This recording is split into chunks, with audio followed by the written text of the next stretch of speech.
कक्षा के हिंदी क्लास में तुम लोगों का पुनः स्वागत है। हमारा चैनल अनकमन पुष्पा में भी तुम लोगों का स्वागत है। मैं आज तुम लोगों के साथ आलोचना करने जा रही हूँ तुम लोगों के पाठ्य पुस्तक आलोक भाग 1 के अंतर्गत अपराजिता नामक पाठ को लेकर, जिसके लेखिका है शिवानी जी। और पाठ में जाने से पहले हम शिवानी जी के बारे में कुछ बातें जान लेते हैं। तो शिवानी जी का जन्म हुआ था 1923 को विजयादशमी के दिन राजकोट, गुजरात में। तो इनका पूरा नाम है गोरापन शिवानी। साहित्य जगत में शिवानी नाम से ये प्रसिद्ध है। तो इनके पिता अश्विनी कुमार पांडेय राजकुमार कॉलेज के पासायरा, फिर मानबदर और रामपुर रियासत के दीवान भी रहे थे। शिवानी जी की किशोरावस्था शांति निकेतन में बीता था, पर पति की असामयिक मृत्यु के पश्चात वे लखनऊ में रहने लगी। कुछ दिन अमेरिका में भी रहे अपने पुत्र के साथ, और अंतिम समय उनका दिल्ली में बीता। 21 मार्च 2003 को वो स्वर्ग सिधारी। शिवानी जी जन्म হৈছিল 1923 চনৰ 17 অক্টোবৰত গুজৰাটত, আৰু সম্পূৰ্ণ নাম হৈছে তেখেতৰ গোৰাপন শিৱানী। আৰু শিৱানী নামেৰে তেওঁ হিন্দী সাহিত্যত প্ৰসিদ্ধ বুলি কোৱা হৈছে। আৰু তেওঁৰ দেউতাকৰ নাম আছিল অশ্বিনী কুমাৰ পাণ্ডেয়। আৰু তেওঁ যি কিশোৰী অৱস্থাতে কি হৈছে শান্তি নিকেতনত সময় পাৰ কৰিছিল, আৰু তাৰ পাছত যেতিয়া তেওঁৰ পতিৰ মৃত্যু হ'ল, তেতিয়া তেওঁ আমেৰিকালৈ গুচি গৈছিল নিজৰ পুত্ৰৰ লগত থাকিবলৈ। আৰু সেই সময়ত তেওঁ দিল্লীত আছিল, আৰু 2003 চনৰ 21 মাৰ্চত তেখেতৰ পৰলোক প্ৰাপ্তি ঘটে। शिवानी जी एक सशक्त लेखिका थी। उन्होंने कई उपन्यास, कहानियां, बाल उपन्यास तथा संस्मरण आदि लिखी। उनकी पहली रचना नटखट में प्रकाशित हुई थी। मैं मुर्गा हूँ पहली बार 1951 में धर्म योग पत्रिका में छपी थी। सुनहु कहानी, सोने दे आत्मवृत्तात्मक आख्यान तथा अतिथि उपन्यास उनकी बहुचर्चित रचनाओं में है। এইবিলাক হৈছে তেখেতৰ দ্বাৰা লিখা ৰচনা বা তেওঁৰ যি কাহিনী বা আত্মবৃত্তান্তমূলক আখ্যান আৰু উপন্যাসৰ বিষয়ে কোৱা হৈছে। लखनऊ में प्रकाशित स्वतंत्र भारत का चर्चित वातायन की वे नियमित लेखिका थी। साहित्य सेवा के लिए शिवानी को भारत सरकार ने 1979 में पद्मश्री पुरस्कार से सम्मानित किया था। और ये साहित्य सेवार कारण शिवानी जी 1979 सनत पद्मश्री पुरस्कारेৰে सम्मानित কৰিছিল भारत सरकारे। अपराजिता शीर्षक कहानी में शारीरिक रूप से अक्षम एक ऐसी महिला के जीवन पर आलोकपात किया गया है जो जीवन की विषम परिस्थितियों का सामना करती हुई अपराजिता बनी रही। शारीरिक रूप से अक्षम होने के कारण डॉक्टर संड्रा को सामान्य लोगों की तरह कामकाज करने में असुविधा होती थी, परंतु उनके मन में असीम धैर्य और सुदृढ़ इच्छाशक्ति थी।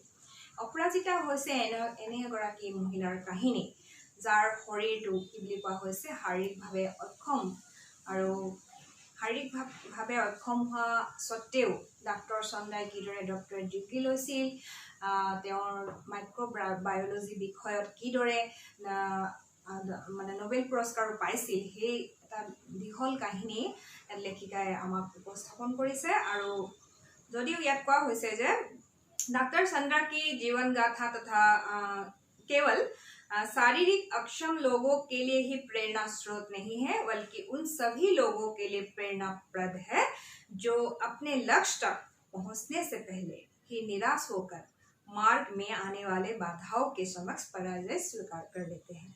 तो डॉक्टर संडार जी जीवन काहिनी, সেই জীৱন কাহিনী অকল শাৰীৰিকভাৱে অক্ষম লোকৰ কাৰণে প্ৰেৰণাপ্ৰদ নহয় বা প্ৰেৰণাদায়ক নহয়, সেইসকলৰ বাবেও প্ৰেৰণাদায়ক যিসকলে জীৱনত আধা বাটতে হাৰ মানিছে বা জীৱনত আগবাঢ়ি যাবলৈ সংকোচ কৰিছে, সেইসকলৰ বাবেও তেওঁৰ কাহিনী অত্যন্ত প্ৰেৰণাদায়ক। अपराजिता। कभी कभी अचानक ही विधाता हमें ऐसे विलक्षण व्यक्तित्व से मिला देता है जिसे देख स्वयं अपने जीवन की रिक्तता बहुत छोटी लगने लगती है। हमें तब लगता है कि भले ही उस अंतर्यामी ने हमें जीवन में कभी अकस्मात अकारण ही दंडित कर दिया हो, किंतु हमारे किसी अंग को हमसे विच्छिन्न कर हमें उससे वंचित तो नहीं किया। फिर भी हम में से कौन ऐसा मानव है जो अपनी विपत्ति के कठिन क्षणों में विधाता को दोषी नहीं ठहराता। मैंने अभी पिछले ही महीने एक ऐसी अभिशप्त काया देखी है जिसे विधाता ने कठोरतम दंड दिया है, किंतु उसे वह नतमस्तक आनंदी मुद्रा में झेल रही है, विधाता को खोजकर नहीं। तो लेखिका ইয়াত কৈছে অপৰাজিতা বৰ্ণনা কৰিছে বা ছোৱালীৰ কথা বৰ্ণনা কৰিছে। তাই তাই কি হয় শাৰীৰিকভাৱে বাধাগ্ৰস্ত, কিন্তু শাৰীৰিকভাৱে বাধাগ্ৰস্ত হোৱাৰ পিছতো তাই নিজৰ জীৱনত কিদৰে সফলতা অৰ্জন কৰিছিল তাৰ কাহিনী আমি ইয়াত পাম।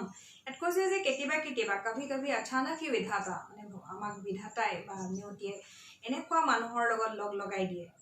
কি বুলি কৈছে এছে বিলক্ষণ মানে বিভিন্ন ইয়াতকে কৈছে বিলক্ষণ মানে বিশেষ ধৰণৰ ব্যক্তিত্বৰ লগত পৰিচয় কৰোৱায় যে जिसे देख स्वयं अपने जीवन की रिक्तता জীৱনত যি খালীপন থাকে মানুহৰ যি শূন্যতা থাকে তাক মানে নিজৰ জীৱনৰ যি শূন্যতা তাৰ সেই বুলি কয় এনেকুৱা মানে বিশেষ ধৰণৰ ব্যক্তিৰ লগত যেতিয়া মিলিত হওঁ বা পৰিচয় হওঁ তেতিয়া নিজৰ জীৱনৰ সেই रिक्तता बहुत মানে সৰু নিচিনা লাগে। हमें तब लगता है कि भले ही उस अंतर्यामी ने हमें जीवन में कभी अकस्मात अकारण ही दंडित कर दिया हो, किंतु हमारे किसी अंग को हमसे विच्छिन्न तो नहीं किया। तो এনেকুৱা ভাৱ হয় যে কেতিয়াবা ভগৱানে আমাক কোনো কাৰণত দণ্ডিত কৰে, কিন্তু আমাৰ শৰীৰৰ পৰা কোনো এটা অংগটো বিচ্ছিন্ন কৰা নাই। फिर भी हम में से कौन ऐसा मानव है जिसने एक दिन भगवान को नहीं खोजा। কি কৈছে যে আমাৰ মাজত এনেকুৱা ব্যক্তি কোনজন আছে যিজনে এদিন হলেও ভগৱানক দুখ দিয়া নাই, হে ভগৱান তুমি মোক কিয় এনেকুৱা কৰিলা, এনেধৰণে আমি ভগৱানক দুখ নিদিয়াকৈ থকা নাই। কিন্তু এগৰাকী মহিলা বা ছোৱালীৰ কথা কি কৈছে যে অপৰাজিতা বুলি কৈছে যে অভিশপ্ত কায়া মানে তাই অভিশাপগ্ৰস্ত যি শৰীৰ এটাৰ তাই গৰাকী, আৰু সেই অভিশপ্ত এটা শৰীৰ লৈ যি আনন্দ এটা মুদ্ৰাত আনন্দ মানে যি আনন্দ মনেৰে তাই নিজৰ জীৱনটোক স্বীকাৰ কৰিছে সেই কথাটোৱে কৈছে যে কিন্তু তেওঁ কি কৰা নাই বিধাতাক মানে নিয়তিক তাৰ বাবে দুখ দিয়া নাই। उसकी कोठी का अहाता एकदम हमारे बंगले के अहाते से जुड़ा था। अपनी शानदार कोठी में उसे पहली बार कार से उतरते देखा तो आश्चर्य से देखती ही रह गई। तो কি কৈছে লেখিকাই যে उसकी कोठी का अहाता মানে বেৰৰ কথা কৈছে, চাৰিফালে ঘেৰা যি বেৰ সেই বেৰৰ কথা কোৱা হৈছে ইয়াত अहाता। तो एकदम हमारे बंगले के अहाता से जुड़ा था, নিজৰ মানে যি অট্টালিকা আছিল তেওঁৰ অট্টালিকাৰ বা ঘৰৰ লগতে লগ লাগি আছিল বুলি কোৱা হৈছে। अपनी शानदार कोठी में उसे पहली बार कार से उतरते देखा तो आश्चर्य से देखती ही रह गई। তেতিয়া প্ৰথমবাৰ যেতিয়া তাই শানদাৰ বুলি কৈছে ধুনীয়া তাইৰ যিটো ঘৰ সেই ঘৰটো মানে চোতালত যেতিয়া নমা দেখিলে গাড়ীৰ পৰা নমা দেখিলে তেতিয়া তেওঁ বৰ আচৰিত হৈছিল। कार का द्वार खुला, एक बूढ़ा ने उतरकर पिछली सीट से एक व्हील चेयर निकालकर सामने रख दी और भीतर चले गए। কি কৰিলে গাড়ীৰ দুৱাৰখন খুল খালে আৰু কি হল বুলি কৈছে পাছৰ সিটত এগৰাকী পঢ়া মানে আধা বয়সৰ মহিলা পঢ়া মানে एक व्हील चेयर निकालकर सामने रख दिया, এখন व्हील चेयर उलियाले আৰু কাষতে থলে। दूसरे एक स्थान धीरे धीरे बिना किसी सहारे के कार से एक युवती ने अपने निर्जीव नेथले धड़ को बड़ी दक्षता से नीचे उतारा। কি কৈছে যে দ্বিতীয় ক্ষণতে ঠিক পিছ মুহূৰ্ততে বুলি কোৱা হৈছে যে কি কৈছে লাহে লাহে একো সহায় নোলোৱাকৈ বা কোনো সহায় নোলোৱাকৈ এগৰাকী যুৱতীয়ে কি কৰিলে নিজৰ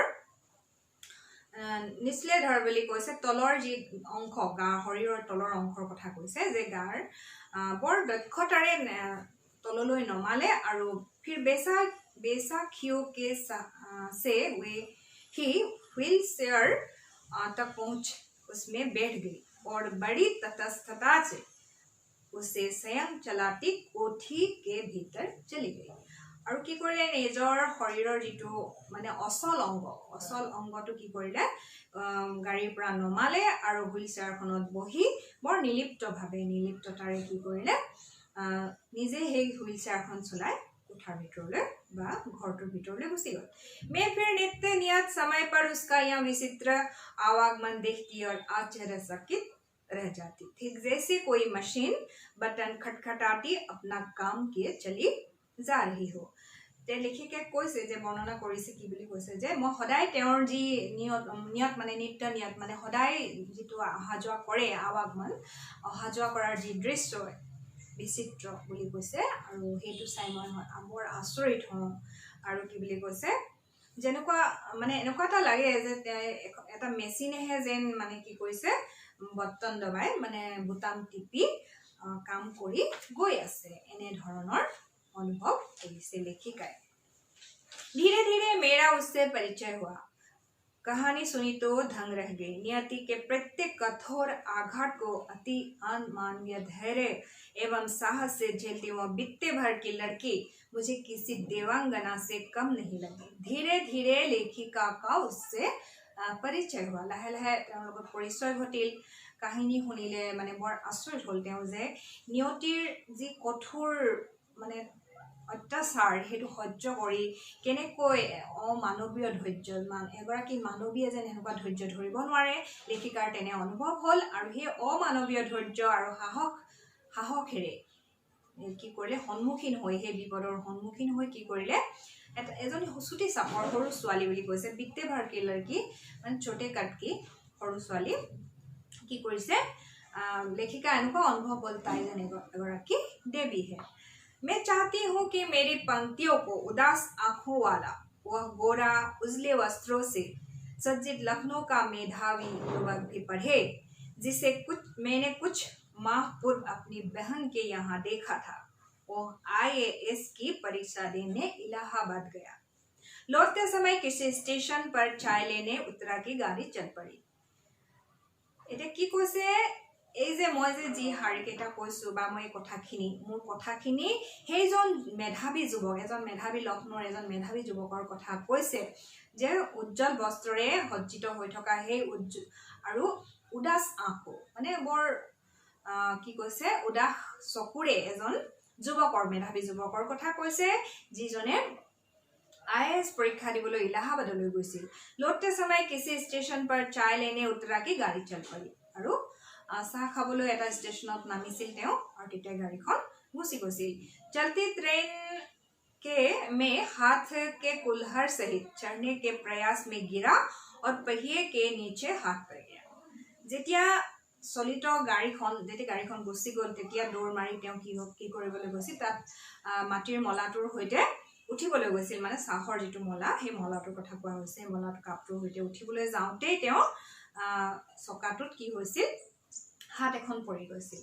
প্ৰাণ তো বচ গয়ে पर दाया हाथ चला गया কিন্তু হো হাতখন তেওঁ হেৰুৱাবলগীয়া হ'ল তেওঁ বাচি গ'ল। उसे बिच्छन भुजा के साथ साथ धीरे धीरे वह मानसिक संतुलन भी खो बैठा।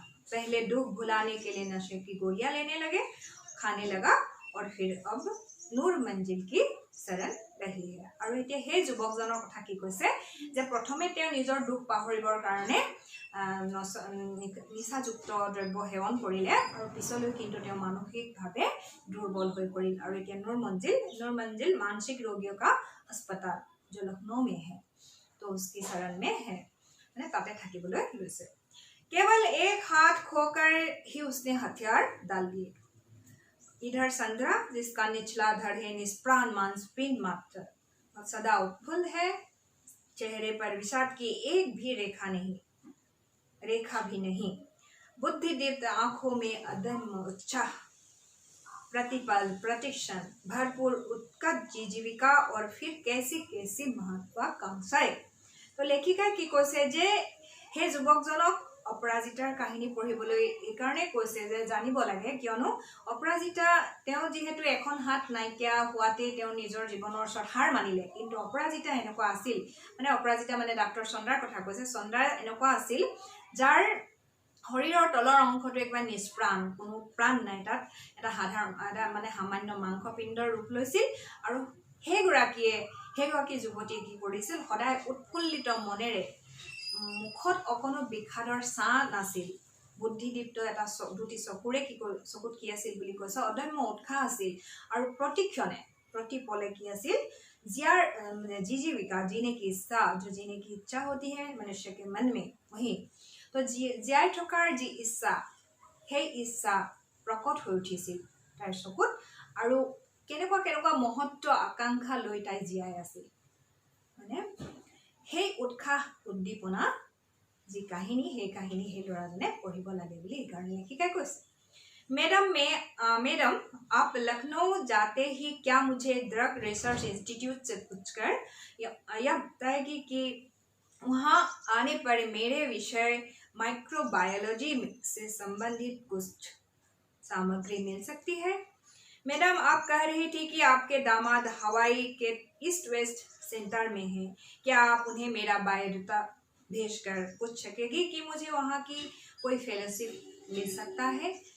तो लेखिका की কৈছে যে যেতিয়া এই যে ছোৱালীজনীৰ কথা কৈছে যাৰ শৰীৰটো এটা মানে নিষ্প্ৰাণ মাংসপিণ্ড তথাপিও চকুত যি অদম্য উৎসাহ আছে তাইৰ মনত যি নতুন নতুন কাম কৰাৰ মানসিকতা আছে সেই কথাটো কৈছে যে যেতিয়া লেখিকাৰ লগত তেওঁ কথোপকথন হয় তেতিয়া তেওঁ কৈছে যে মেডাম আপুনি মোক লখনৌত থকা ড্ৰাগ ৰিচাৰ্চ ইনষ্টিটিউটৰ সুধি ক'ব পাৰিব নেকি যে মাইক্ৰোবায়োলজিৰ লগত সম্বন্ধিত কিছুমান সামগ্ৰী আছে নেকি খবৰ কৰি দিব পাৰিব নেকি আকৌ কৈছে যে আপোনাৰ জোৱাই দামাদ মানে জোৱাই যে हवाई के ईस्ट वेस्ट सेंटर में है हवाई और ईस्ट वेस्ट सेंटर থাকে আৰু তাত মোৰ বায়োডাটা তালৈ মোৰ বায়োডাটা পঠিয়াই আপুনি তাত ফেলোশিপ পাম নেকি সুধি দিব পাৰিব নেকি এই কথাবিলাক লেখিকাই এই কাৰণে উত্থাপন কৰিছে ইয়াত যে সেই ছোৱালীজনী কেনেকুৱা হ'ব লাগিব যিজনী শাৰীৰিকভাৱে অক্ষম ছোৱালী কিন্তু মনত আছে অদম্য উৎসাহযুক্ত হৈ আছে মনটো সেই কথাটোৱে আমাক লেখিকাই ক'ব বিচাৰিছে সেই কাৰণে কথাখিনি ইয়াত উল্লেখ কৰিছে यहाँ कभी सामान्य सी हड्डी टूटने पर पेड़ में मोच आ जाने पर ही प्राण ऐसे कंठगत हो जाते हैं जैसे विपत्ति का आकाशी सिर पर टूट पड़ा है কেতিয়াবা এনেকুৱা হয় যে আমি সামান্য বা হাড়ডাল ভাঙিলে কি হয় বা মানুহৰ সামান্য হাড়ডাল ভাঙিলে কি হয় মনত এনেকুৱা ধৰণৰ মানে অসুবিধা পাওঁ বা শৰীৰত আমি কষ্ট পাওঁ মনত কষ্ট পাওঁ সেই কথাটোৱে কৈছে যেন আমাৰ গোটেই বিপদৰ গোটেই আকাশখনে আমাৰ মূৰৰ ওপৰত ভাগি পৰিল এনেকুৱা নিচিনা অনুভৱ হয় और इधर लड़की है कि पूरा निचला धड़ सुनना है फिर भी बोटी बोटी फड़क रही है आजकल वो IIT मद्रास में काम कर रही है तो লেখিকাই চমুকৈ তাইৰ জীৱন বৃত্তান্তটো আমাক কৈছে যে কি বুলি কৈছে যিজনী ছোৱালী নিচলা ধৰ মানে তলৰ যিখিনি শৰীৰৰ তলৰ অংগখিনি সম্পূৰ্ণ নিষ্প্ৰাণ প্ৰাণশূন্য তথাপিও তাই বটি বটি ফৰাকে মানে প্ৰতিটো হিৰে তাই হিৰে যেন বিশ্বাসৰ বা আত্মবিশ্বাসৰ উৎসাহৰ এক মানে ৰেখা ফুটি উঠিছে আৰু সেইকাৰণে কৈছে তাই আগবাঢ়ি গৈ কি হ'ল শেষত IIT মাদ্ৰাছত কাম কৰিবলৈ সক্ষম হ'ল আৰু সেইকাৰণে লেখিকাক সুধিছে যে তাই বিষয়টো আমি ইতিমধ্যে গম পাইছোঁ যে মাইক্ৰোবায়োলজি আৰু সেইকাৰণে সেই বিষয়টোৰ ওপৰত দৰকাৰী বস্তু আছে নেকি লেখিকাক মানে সেই খবৰ কৰিবলৈ সুধিছে जन्म के 18वें महीने में ही जिसकी गर्दन के नीचे का पूरा शरीर पलियों ने निर्जीव कर दिया हो उसने किस अद्भुत साहस से नियति को अंगूठा दिखा अपनी थीसिस पर डॉक्टर लिख ली होगी ছাত্ৰ ছাত্ৰীসকল আমাক কৈছে যে কি কৈছে লেখিকাই যে এই পাঠটো তোমালোকক কি উদ্দেশ্যৰে দিয়া আছে মই কিন্তু এটা কথা ক'ব বিচাৰিছো किस उद्देश्य से ये पाठ तुम लोगों को दिया गया है कि सभी पाठों का एक उद्देश्य होता है जो पाठ्यक्रम में सन्निविष्ट किया जाता है तो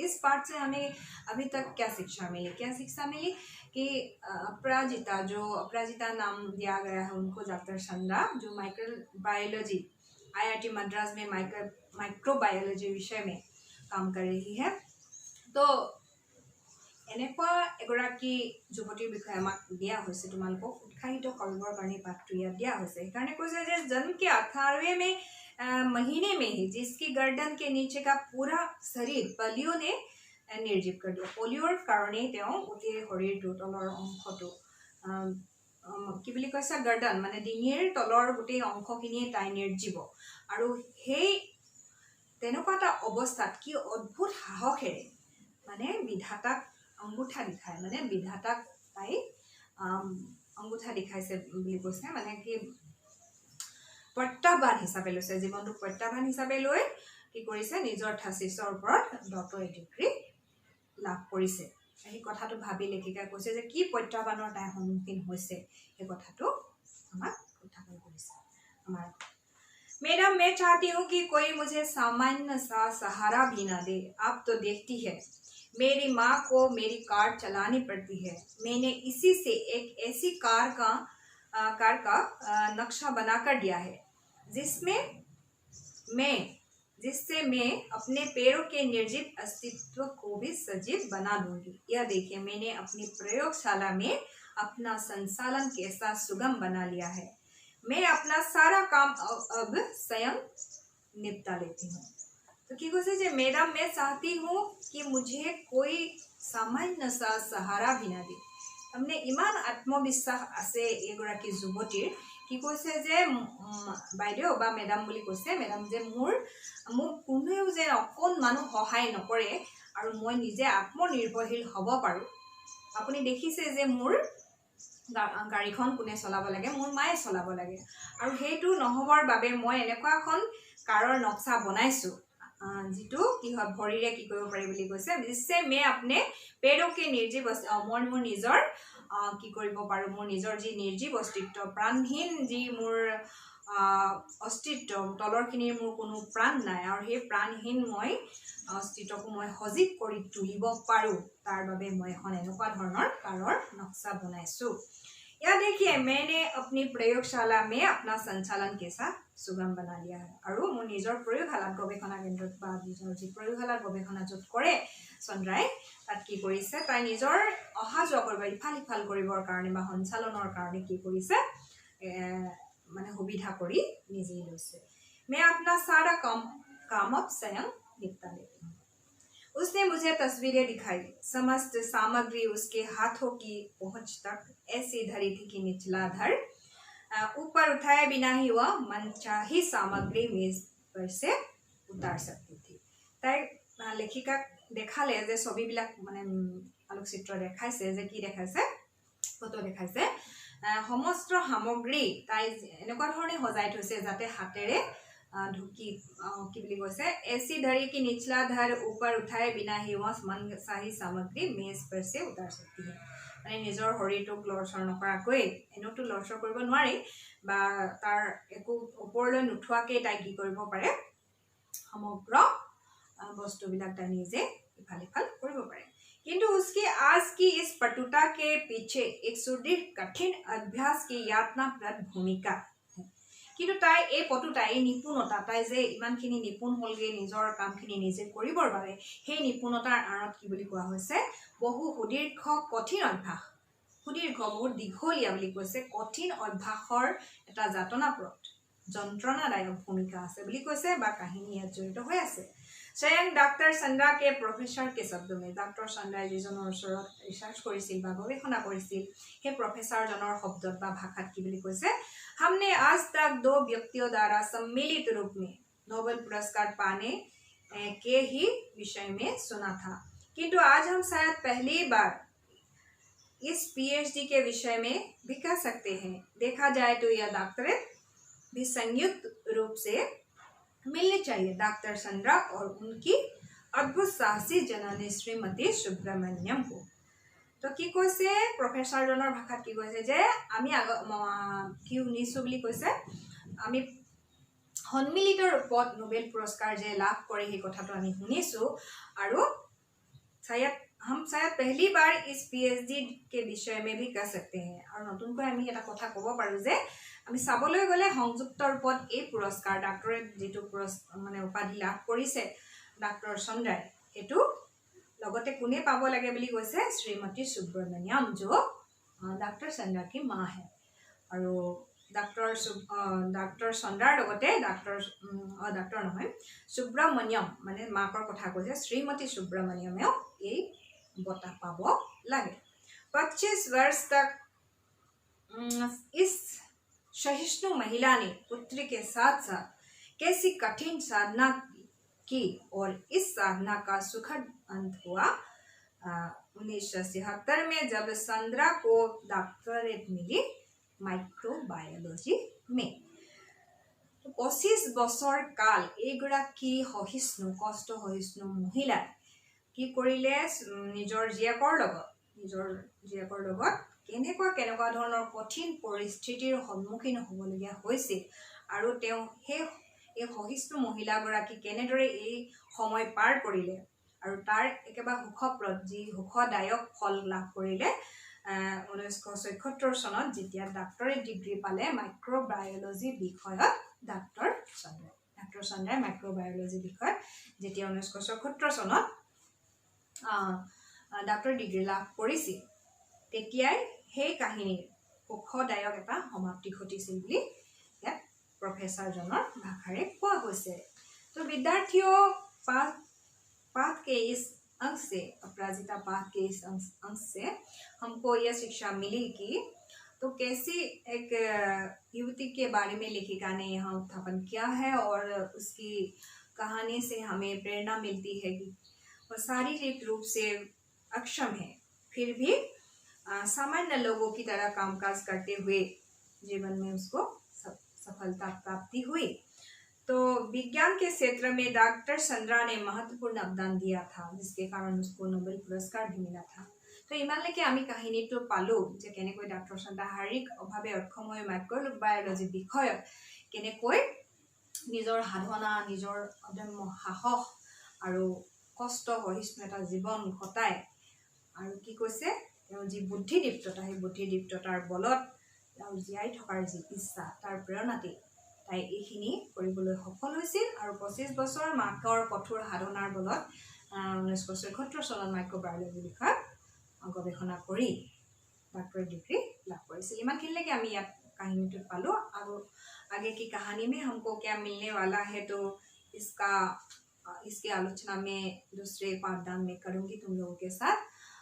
आज के लिए यही सही, आज के लिए आती हूँ। धन्यवाद।